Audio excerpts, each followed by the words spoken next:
Hi folks, welcome to Coast, where each week we bring you fun, food, and travel from every corner of the U.S. From coast to coast, we'll cover it all. This week, we're in Columbus, Georgia, on the Chattahoochee River, visiting my good friends over at Whitewater Express. I can't wait to show you what these guys have. So stay tuned, and we'll be right back.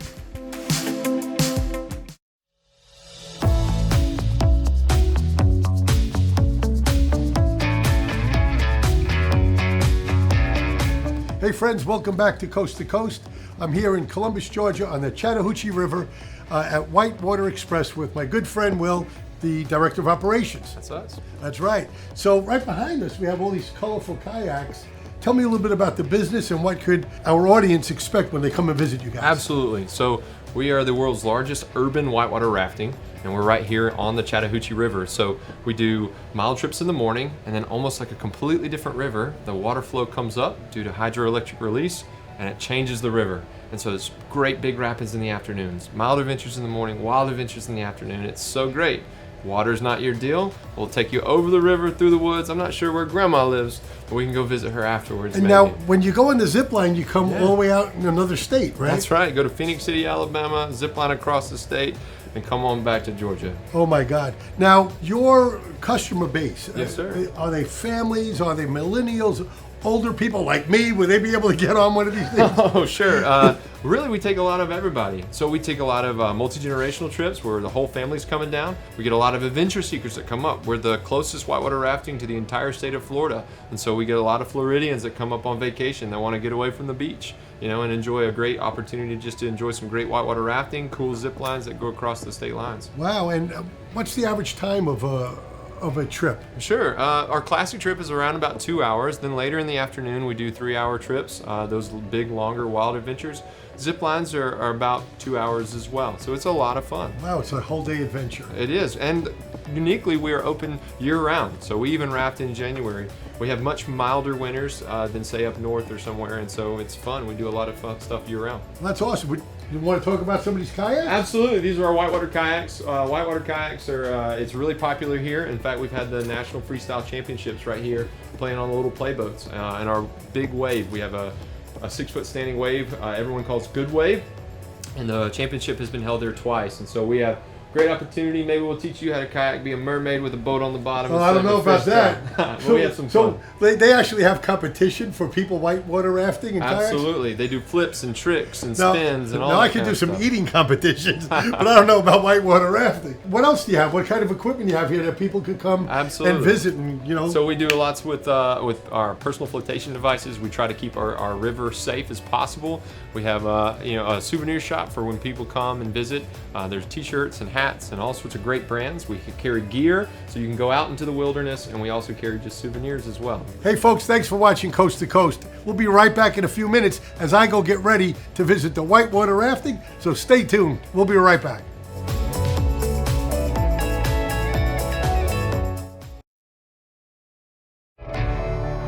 Hey folks, welcome back to Coast. We're here with my friends at Whitewater Express, and we're going to join some of my buddies who are going to do a whitewater rafting and some zip lining. I'm not doing it, but they are, as you can see. Thanks for visiting us here at Coast to Coast in Columbus, Georgia at the Chattahoochee River. When we come back, we'll be in Alabama, so stay tuned.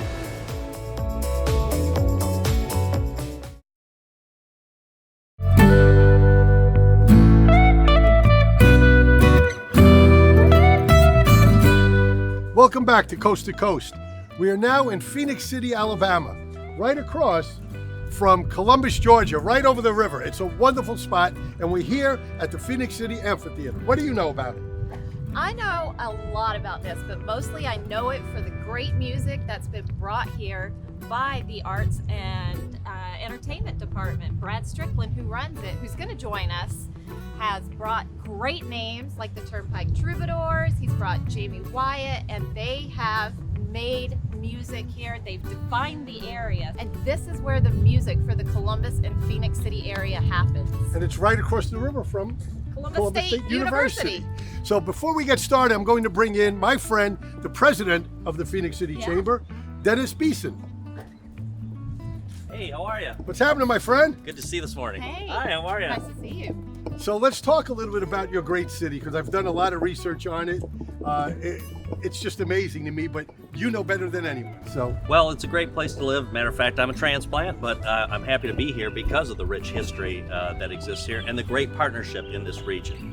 Awesome. Now, you have people that visit here, I imagine, from all over the country that are coming to the bigger cities and want to stop by Phoenix City and go on the river and the zip line and all that great stuff. Yeah, one of the great things that we have here is the largest urban whitewater course in the United States. So it's pretty exciting. People travel from all over the country to come here, whitewater, zip line, and there's not too many places where you can zip line from one state to another. Yeah, that's amazing, isn't it? It really is. So you've got both docks for Whitewater Express on the Columbus side and the Phoenix City side. Absolutely. We actually are where everybody gets picked up from on this side. So they start from that side and they finish in Alabama. So nobody stays in Phoenix City? Oh, absolutely. People stay in Phoenix City for the great history and the great food, which you know a lot about. Oh, I love food. Everybody knows I'm a foodie, and I have my other show, the Wise Guy Kitchen, the TV cooking show. And I've done a lot of research about Phoenix City and how it was in the 20s, 30s, up to the 50s. I know that you guys have a little downtown area with some great restaurants. Absolutely. What's going on down there? Well, we have a growing entertainment district. One of the things that we have in Phoenix City is an entertainment district that's ripe and ready to grow. We've got some neat restaurants, and I think you may be visiting some of our restaurants during your show, which we're excited to see. There you go. We'll be right back after this commercial break. Hey folks, welcome back to Coast. We're here with Brad Strickland, the entertainment coordinator for Phoenix City, Alabama, who's going to tell us about some upcoming plans and the great things they do here at the amphitheater. Good afternoon. Is it afternoon, morning? Where are we? It depends on where they are in the country. Thanks for having me on. You're welcome. Great to have you in our fair city. We appreciate you being here and appreciate you sharing the love that we have for this city around the country. Plans that are coming up, just come be a part of it. We have lots of music, lots of entertainment, lots of different activities going out throughout the city. Food truck parks, art parks. It's just every day we're working on something new for our city, and we just want to share it, and we appreciate you helping us share it. Well, we appreciate it. I know Suzanne is a big fan of the amphitheater here and the work that you guys are doing and some of the shows that you've seen here. Yeah. So I came back to the area about 6 months ago, and Brad was one of the first ones that reached out to me and brought me back into the Columbus and Phoenix City scene. He also brought in all of the shows that I was just telling you about. He procured the Turnpike Troubadours. Yeah. Who was your favorite? You know, that's a hard toss between the Turnpike and Jamie Wyatt, because her sound was so original, and the album that she sang from was called Felony Blues. Felony? I wouldn't know anything about that. Not at all. We had a clown. You had a clown here? Puddles Pity Party. Oh, great. Puddles. Yeah. I know a lot of people that went to see Puddles. Yeah, it was good stuff. All right, cool. But you know, Clown. it's such a great feeling out here. I mean, it's open, it's airy, you got the river behind you, a beautiful stage. How many productions you guys put on a year? Last year we did 8, and we're looking to do as much as 12 this coming up here. Wow, that's wonderful. How about we go downtown, visit some restaurants, do a little shopping? Sounds like a plan. I'm in. Your wallet. All right, folks, we'll be right back at Coast to Coast.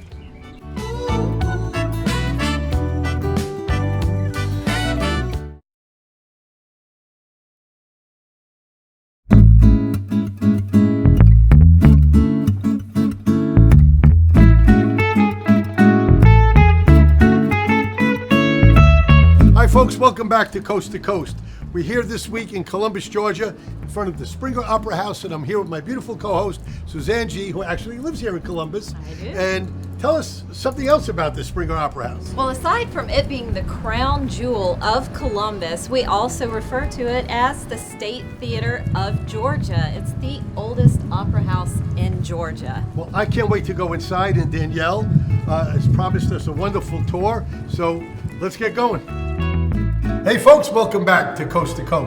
We're here at the Springer Opera House. I'm with my lovely co-host this week, Suzanne G., who lives right here in Columbus, Georgia, and Danielle Varner, who is the director of Springer Opera House? I am the managing director, yes. Managing director.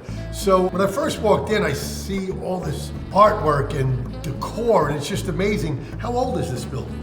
The Springer was built in 1871 by Francis Joseph Springer, and he came to Columbus because he thought he needed to bring culture to Columbus. And the first floor was actually a grocery store, and the second floor was a theater. And he got many big class names to come through here because it was a stop between New York and New Orleans. Wow. So they stopped here and performed at the Springer Opera House.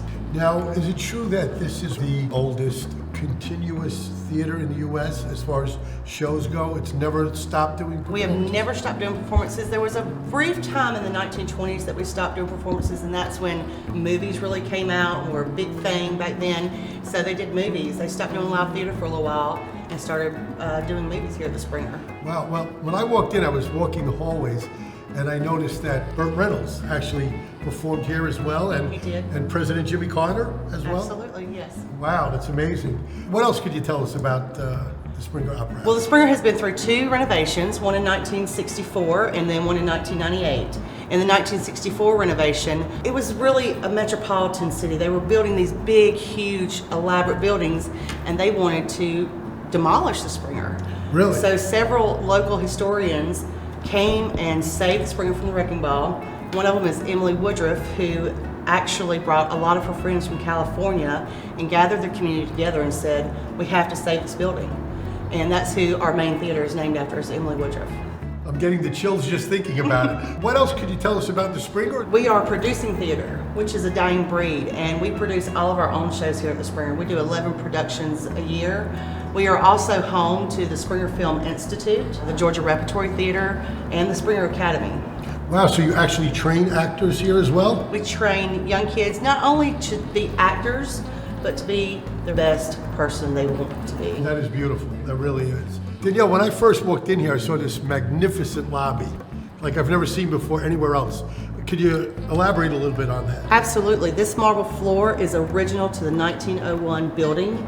These are some of the original colors from the Springer from 1901. The Springer holds almost 700 people in this theater. We have a live orchestra that plays during all of our musicals. We just finished up Mamma Mia this past week. We had great performances. We do about 7 shows a year on this stage here. If you look up, you can see all the original painting that was done. Those were hand painted. Well, what about that chandelier up there? Is that original? How do you clean it? Well, once a year we have what we call Sparkle the Springer. It's on a crank, so we actually have to crank it down. It takes about an hour and a half, and our production staff is so wonderful about getting it down, and we clean each and every one of those crystals. I bet that takes a while. It takes a long time. Wow. Wow. So let's talk a little bit about the saloon. Well, the saloon is one of the places that you can go during intermission to get your beverage, get some popcorn. We have a lot of rentals in here too. We do pre-show dinners as well. It's the happening place at the Springer. You don't want to go upstairs. There's a ghost in one of the admin offices, isn't there? Well, there's lurking a little bit everywhere around, but I won't let them harm you. I There's nothing promise. behind me right now. Not is right there? now, no, there's And nothing even if there was, we wouldn't tell you. Okay, you keep an eye out that way, all right? So what else is there to see here? Well, I would love to show y'all the McClure Theater. In 2012, the Springer went under a capital campaign. We raised $12 million because the community saw that we needed something for the kids. And we have summer camps, fall and winter camps, and these kids grow up here at the Springer from the age of 5 to 18. And we needed something in a place that was theirs, that they could perform. It is also our studio series. We do 3 of our other studio shows there, and we completed that in 2014, and it is lovingly called the McClure Theater because of Mrs. Dot McClure. Wow, that's amazing. And folks, thank you for visiting us here at the Springer, and we'll be right back after this commercial break.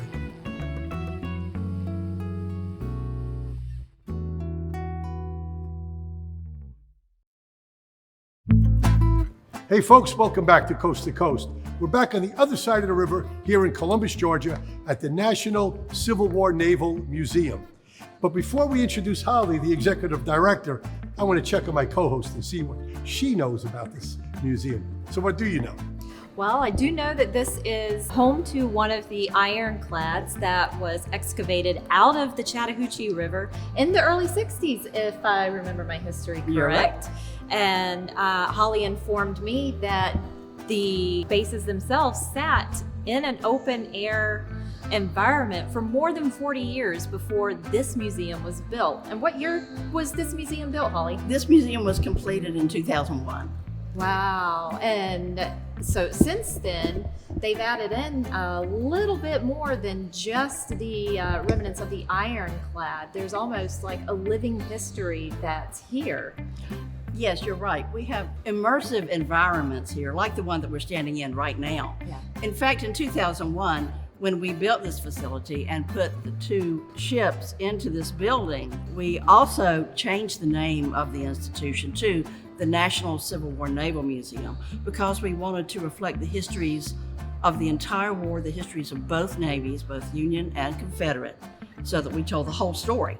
You can't have a war with one side. No, not at all. Well, it is fascinating. I guess most of the artifacts here are original, and there's some that are replicas of the Civil War. We have a large number of original artifacts. Of course, this is a reproduction, but it is a full-size, accurate reproduction of the CSS Albemarle that we're standing on right now, as well as this whole environment, which would show you a dockside, for example, in Plymouth, North Carolina, with a cotton mill and general stores and other things that you would have found as you walk down the dock in a small town in the South.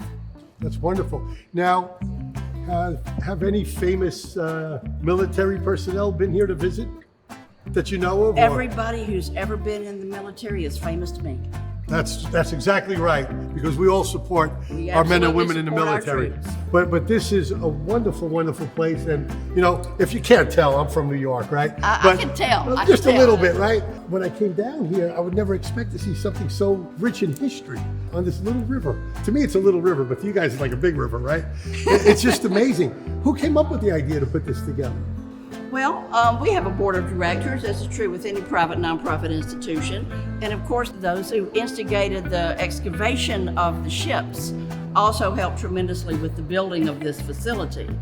The reason that it's almost 3 hours upriver from the coast is because much of the naval operations during the Civil War actually happened on rivers. So it's not unusual to find a Navy museum on a river inland. I imagine that you have visitors from all over the country that We have come in. visitors from all over the country. We also have visitors from all over the world. Really? Yes, Australia, Germany. I've spoken with people from Japan, anywhere you could think of. Wow, that's awesome.